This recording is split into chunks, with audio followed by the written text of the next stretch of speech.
And I'm Chris Eichels. I'm Hunter Rickmeyer. I'm Jacob Strauss. Derek Carr. I'm Ryan Palmer, and this is about how AI and technology have been affecting jobs. All right, I got the first question. So, automation, development, and information technology and artificial intelligence have eliminated many good-paying jobs from our society. Discuss this with examples we see around us. Discuss how families may have been impacted due to this. All right, so first off, just with examples about AI, everybody uses it, even if they don't know it, like in an everyday setting. Like with the cell phone, all these smartphones are basically just like mini computers in our pocket that really eliminate all like thinking that humans would have to do, just because you can simply just Google something and find out an answer with like less than 5 seconds. And ways they impact families and stuff, it's just basically AI has been like taking away like small jobs, like mainly labor jobs that are anybody could really do, but it's just easier for a computer to do it because it's time beneficial and money beneficial for these companies. Yeah. Kind of going off that, like how it's impacting families, like it is taking jobs away from people, but it's also a new field, and it's also employing a lot of people because there's people who have to make that stuff, run it, operate it, program it. So like it's impacting families in good and bad ways. Yeah, especially with like the technological industry growing so rapidly and stuff. It's like business owners and CEOs have their minds all over AI and what it could do for them within the next couple of years, just because they know it's growing so rapidly. And even in like our cars, like how Tesla, like they don't even need gas anymore. It's just all ran off straight electricity. So I think that's kind of crazy within itself. Yeah, there's not one job, I don't think, that doesn't have technology incorporated in some fashion or manner. So it really is taking over every aspect. So do you think it's negatively affecting the economy or positively affecting it? I think it's a little bit of both. I think where the negatives come in, it's being filled in with more positives, and I think in the long haul it'll be more positives than negatives. Yeah, in a way you could say it's almost increasing income in some circumstances, because the simpler, easier jobs that are low paying, they're getting replaced by higher paying jobs that those people could go into instead if they get an education. So it's really helping it out that way. Yeah, I feel like a lot of the impacts it has on families, like in America, just go unnoticed. Just to the fact how you said it's like mainly like the lower income jobs that they're being taken, and all that stuff just kind of goes under the weather. All right, and I have question 2. Mine's going off. Question 2 is automation, development, and information technology and artificial intelligence have created many good-paying jobs for our society. Discuss this with examples we can see around us, and discuss the need for new skills required for these jobs. So there are many examples of how many new jobs have been created. Some of these go from like cybersecurity, which pays very well if you can get into that, and just coding in general for phones and computers and all that. And with these comes new skills. Obviously coding is a new skill, as you have to learn basically a new language that a computer can read. And some more new skills that we don't even know yet because the jobs don't even exist yet. And an interesting fact that I saw in the video is 65% of children entering primary school will work in jobs that do not exist yet.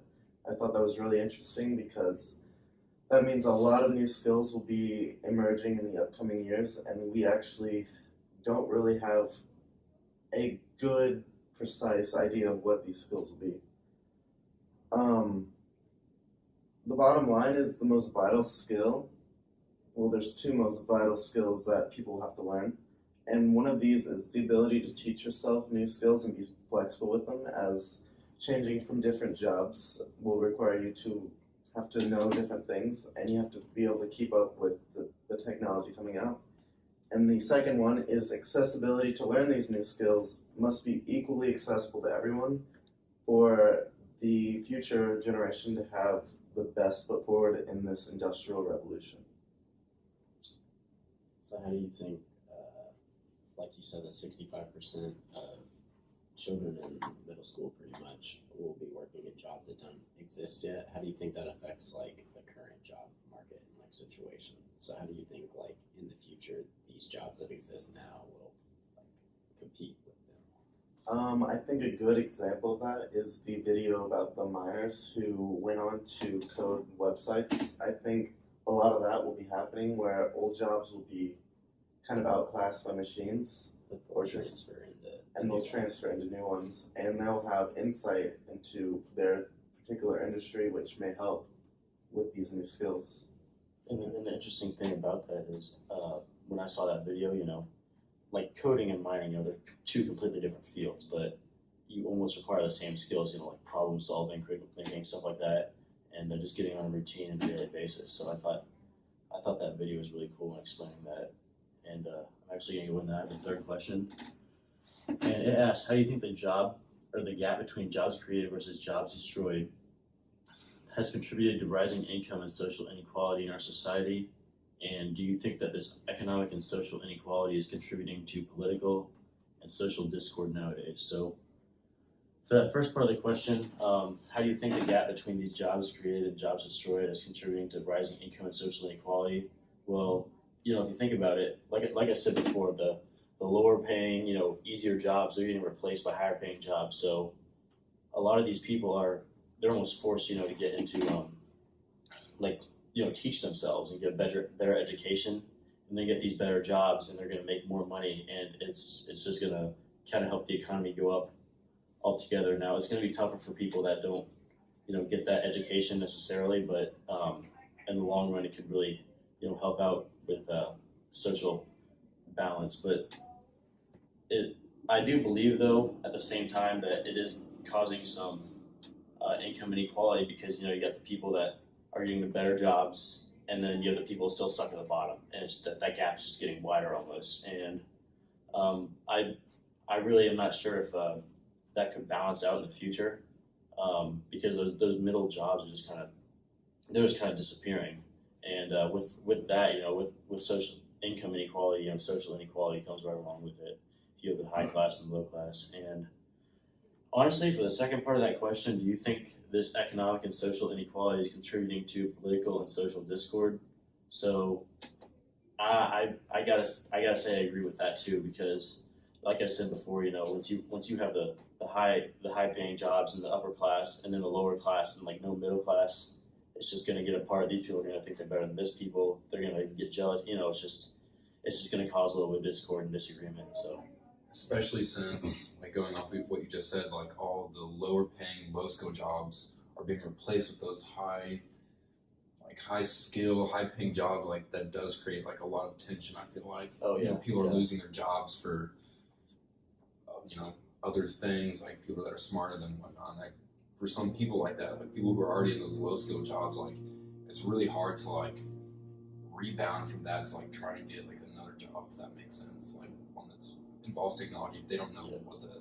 But I mean, what we it is. even saw in that video, though, you know, the coal miners, they went to being coders, and like I said before, those are completely different fields. But what I feel like mainly what it like implies with is like if you have like a desired skill, for like whatever it is, it's like those are the people that are gonna like stay at the top and like gonna like run like whatever scene it is. Like the people that are needed the most are always gonna be the ones like that are really counted on. And then it's just like the stuff that anybody could just do. I feel like those are what just like keep getting replaced and like shuffled in and out. And just like, oh yeah, you've done your time, now you can do whatever. We found something better. I don't know.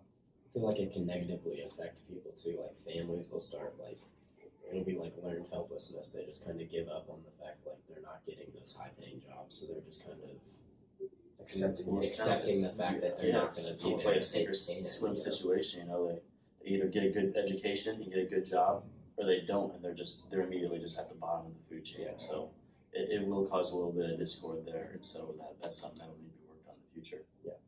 100%. All right. So with question 4, it was businesses all over the world are always downsizing by eliminating staff positions for more profit and efficiency. Is downsizing also related to job losses at present? Does technology help downsizing? So basically, what downsizing means is eliminating staff positions to basically make the company smaller and make them more money because they're not having to pay people to do the work. So the biggest industry that's being affected by this is like automotive and manufacturing industries, where, as we see today, we probably don't even like realize that people used to make all of the cars by hand. They didn't really have help from companies, manufacturing systems like Ford and Chevy. They are almost fully automated, and they just have people pushing buttons to make these cars for us. So really that just affects economy a lot, because the U.S. makes over 80% of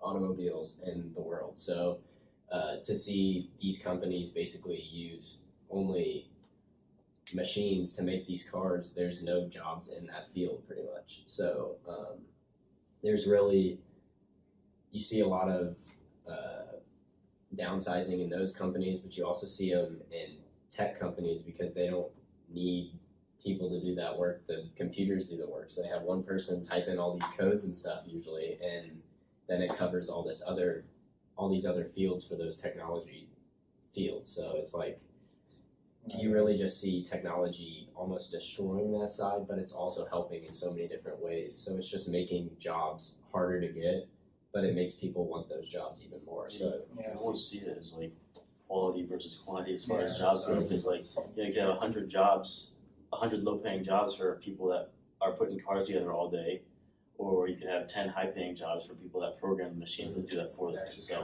So it's, like I said before, it's creating that gauge wage. I also saw a stat, it was like 500 people to every one machine for making these car doors. So it's like, just to make a car door, this one machine can do that in the time it would take for like 500 people to make like a car door and attach it to this car. So it's like efficiency in that way is very, very effective, but then it also takes away those 500 jobs and it leaves it with one person pressing the button to do that. So it's like there's a lot of downfall, but there's also a lot of advantage to it. So I feel like downsizing is just like becoming such a common trend, just like across America and just everywhere actually, not even just America, but just with like businesses and like current businesses.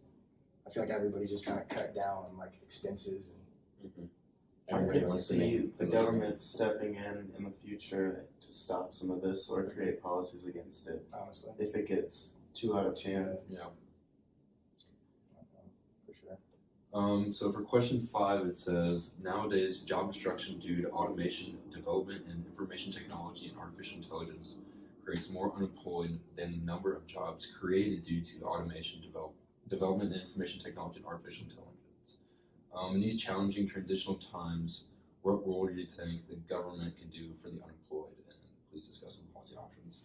So in the video, I know that they're really talking a lot about like a new quote-unquote social contract for all the people, and like not only that it's like the government, but it needs to be private, public, unions, like not just one thing working together. It's got to be like everyone almost collaborating to, help people who are unemployed get these new jobs. So I know one of the ladies was talking about in France, I believe that they're investing like 15 billion euros over 5 years to train unemployed people to like fit these new jobs. And I really think that's a good idea personally. But going back to what you said at the beginning, where like 65% of kids in the workplace, they're going to have jobs that don't exist. Well, how do you train all these people with all this money for jobs that you don't know? You don't know what the jobs are yet. So like it's hard to train someone who's unemployed if you really don't know what exactly they'll be doing, what they need to be trained in exactly. So I think also affects education too, like the fact that they don't know what to train students for, because they don't necessarily understand what the jobs will be in the future. So that brings up the big question of like, how do you structure public education? Yeah, and how do you decide what you want to study when you don't know what jobs you'll have in the future? You don't know what I feel like right now it's like people are like kind of scared just because it's like the unknown of like they have no clue what's going to happen 10 years, 20 years down the line and stuff. Is my major still going to be relevant by the time I'm actually in the job force? And is all that money that you spend on education worth it? Because you don't know if you're actually going to use what you went to school for. So. Yeah, 65% of kids, like that is a lot of people. They don't know what their job is like not going to exist, like it does not exist now. How do you prepare for that, and how do you prepare people who are currently unemployed for that? People who have already been to college, who have already done all this. It's like almost how do you like retrain all those people for stuff that kids in school already are having that issue. Like, And it's honestly crazy just because like what we're witnessing right now, like every day is like gonna be history. It's like what everybody's gonna be talking about. Like when we're grown, we have our kids. It's like seeing SpaceX, like how Elon is trying to like use reusable rockets and stuff like that. Like that stuff's never even like been heard of anywhere. So it's just kind of crazy how like we're just watching it like go in front of our face and like 20 years down the line, it's like. I really do see how it could be important, especially in the future. You know, that ability just to teach yourself, because if the government and the education system can't prepare you for a job, 20, 30 years in the future, but it's there and you need it, you're gonna have to like teach yourself. You're gonna have to learn that yourself. So with it being the role of the government, what they can do for the unemployed and this transition time, what do you think are ways they can do that? So like maybe putting in like an educational system for those unemployed, because the reason they're unemployed is more than likely they can't get a job in their field that they studied for. So kind of just like I said about that lady, they're investing like all this money to like train people, and that kind of also goes back to the coal miners and things like just getting the resources and providing people the resources to train them in a more favorable job and position. Like that's what I think the government can do. Like that's important. Like providing the resources for these people. It's like they need to try to set us up for success. Yeah. I think the whole coal mining and them becoming coders, that's like a perfect example for what this question is really asking. It's asking for like in the transition period, what can those people that are unemployed do? And it's really like the coal mining industry. You don't need people for that anymore. Like I said, technology. So it's like that they don't know what they have to do. So they learn to do something that's relevant in today's society, which is coding. So it's not that people who are unemployed don't want a job or that they can't do jobs. They need the help to learn how to do those jobs. And then they will put in the work to do it. And that's really what I think the government needs to focus on and trying to help them do that. So there'll be some policy options though. What are you thinking as far as that? I mean, like they wanted like not really policy, but like programs like implemented. They were talking about like it was like 2 million people that they wanted to like train like current like it was like students and then also like unemployed people or like people who are like currently in the workforce. I think that's a good policy to start from the first place, like putting something in place to help these people who don't know what to do. Like not everyone, like in those low-paying positions, like if they're unemployed, like they can't pay for college again. Like it's too expensive. So giving someone like a program, like almost like a public school for like free teaching people how to do that. And I think investing money into programs such as that is really like the next big step forward into helping like all these unemployed people who are getting their jobs displaced by technology. It's helping them like adapt. Giving them the tools needed. Exactly.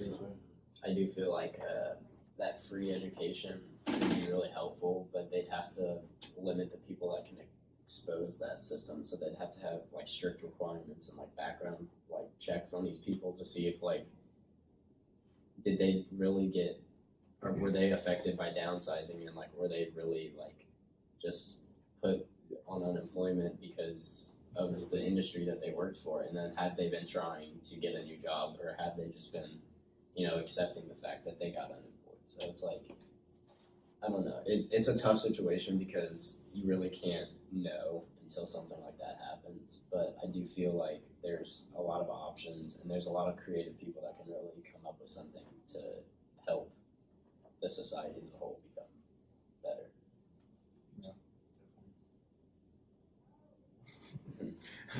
I think that kind of wraps it up. Okay. Yeah. Sweet.